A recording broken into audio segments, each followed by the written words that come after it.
Bizim gelecek için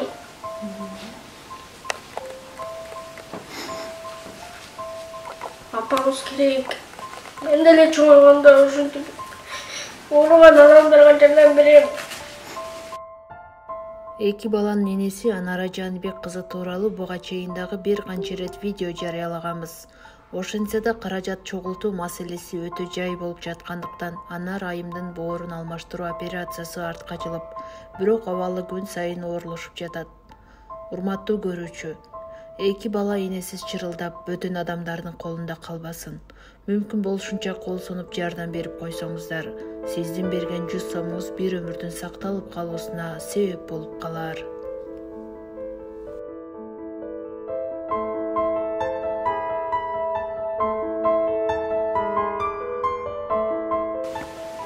Assalamu alaikum Кыргыз элим.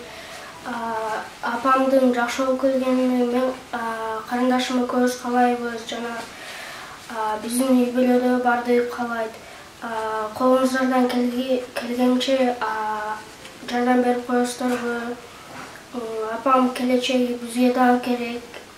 Биздин келечек үчүн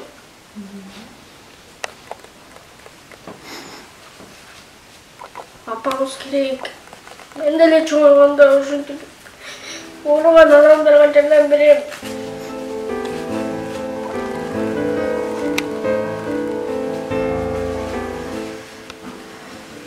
Ушул апам сакайып кетишин каалайбыз.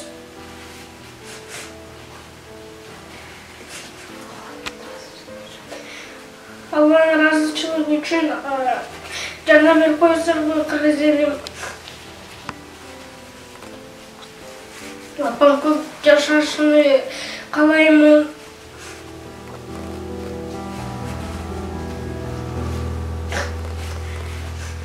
Саламатсыздарбы Кыргыз элим. Ушул мен дагы бир аз серьез печендик диагноз коюлган. Ушул аты жаман оору менен ооруп калганыма 3 жылдан ашты. Быйыл 4-жыл кетип атат. Ушул быйыл курсагым шишип, аябай тяжелый болуп жатам. Ошол себептен сиздерден жардам колуңуздарды суранам.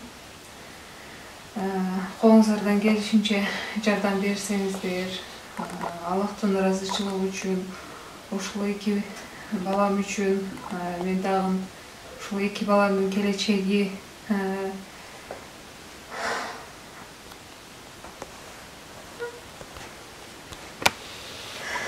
İlk bana özümü çok ettim.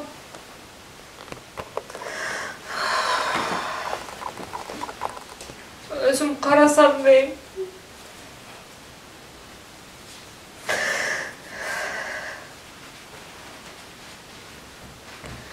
Пересадка değişip жатат. Ал пересадкага $30.000 чет өлкөдө деп Индияда болот дейишип жатат. Ал сумма көп сумма болгондуктан биздин үй бүлөбүздүн каражаты жетишпестиктен биз сиздерден жардам сурап жатабыз. Кайтегер карабай ушул колуңуздардан келишинче жардам берсеңиздер.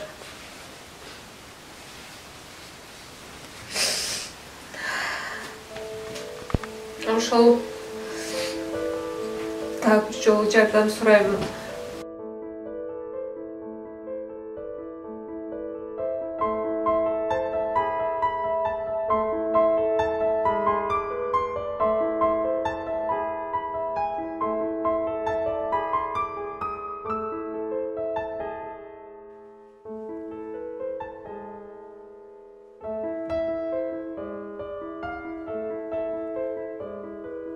Кыргыз элим, мага жардам берип коесуздарбы? Мен дагы чоңойсом ушун жардам берем ооруган кишилерге. Сиздердин колуңуздардан келгени жардам берип коесуздарбы мама?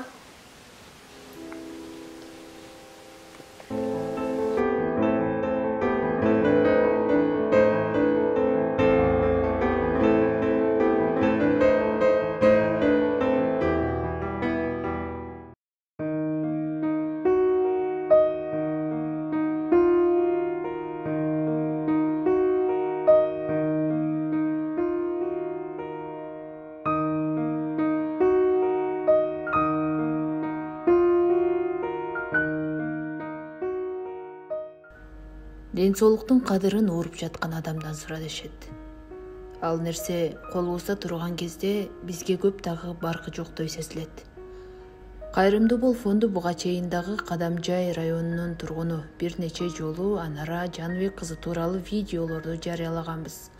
Анда ал боор оорусунан жабыркап, жан айласын таппай турганын айтып, 2 баласынын маңдайында аман соо отурса деп кайрымдуу элден жардам сураган. Дал ушул мекендешибиз азыр да сиздин аз да болсо жардамыңызга муктаж. Ичине суу толуп, оор абалда ооруканада жаткан учуру.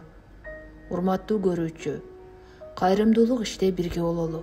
Сиз дагы ушул видеону бөлүшүп, биздин каналга катталып, 100 сом тапсаңыз анын 5 сомун муктаждарга берүү менен дагы салым кошо аласыз.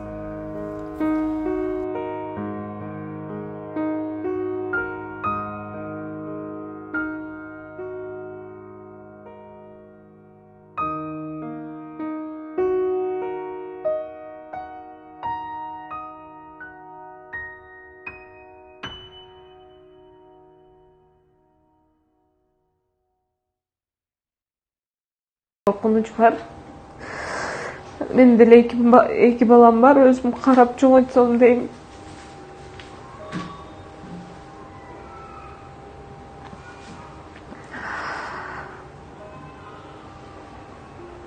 Hazırkı vaqtda alalım ötü ayvay načar.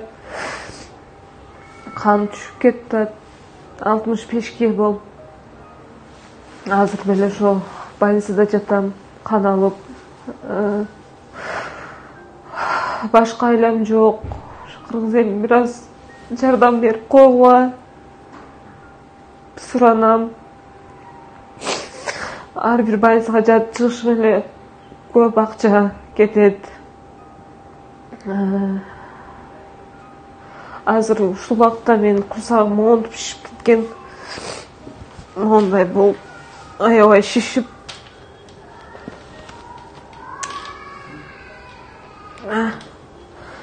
Тура албайм, только жатамын азыр. Өз алдымча баса албайм. Ушундай кыйын убактамын азыр.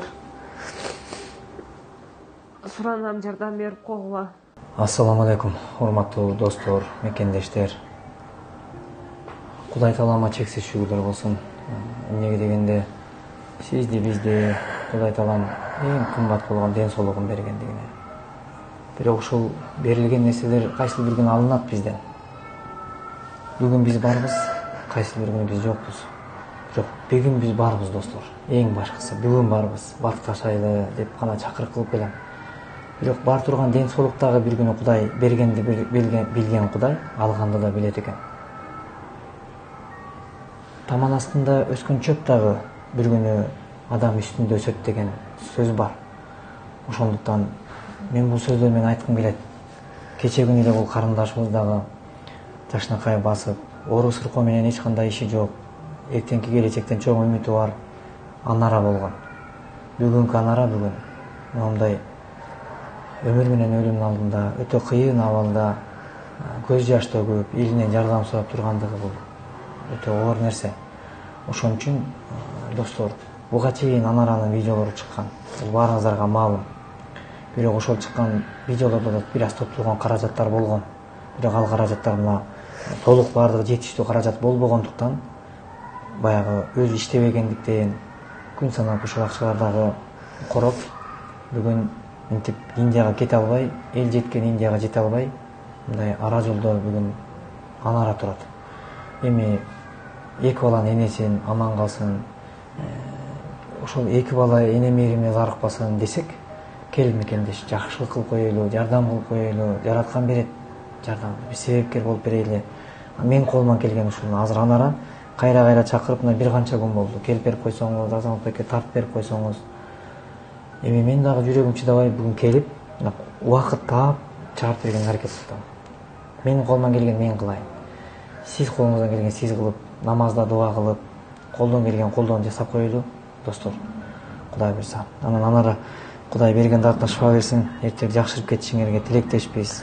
Рахмат сизге дагы ушунчалык келип Сөзүм жерге таштабай келгениңиз үчүн сизге дагы Аллахым ыраазы болсун. Ден соолугуңуз чың болсун. Дайым ошо элдин кызматында жүрө бериңиз. Кудай буйрса берген бата тилектер кабыл болсун. Мусулмандын бир жөн болгон акысы бар экен. Икро муслим дейт. Икро муслим бул мусулмандын мусулманга болгон акысы. Анын бири болгон дуасы, бата тилеги жана анын ыраазычылыгы бири-бирине болгон. Бири-бирине болгон жардамы, көмөгү бул негизги милдеттерибизден экен. Ошо милдеттерибизди гана аткарсак, мындай төшөктө турган жандарды канчасын тургузуп алдык, себепкер болдук. Бул үчүн бул дүйнө акыретте Кудай сөзсүз үзүрүн берет достор. Ошондуктан биз менен бирге болуңуздар. Кудай буйрса көп-көп дуа кылып коюңуздар. Мына экран алдындагы реквизиттер Анаранын өзүнө таандык.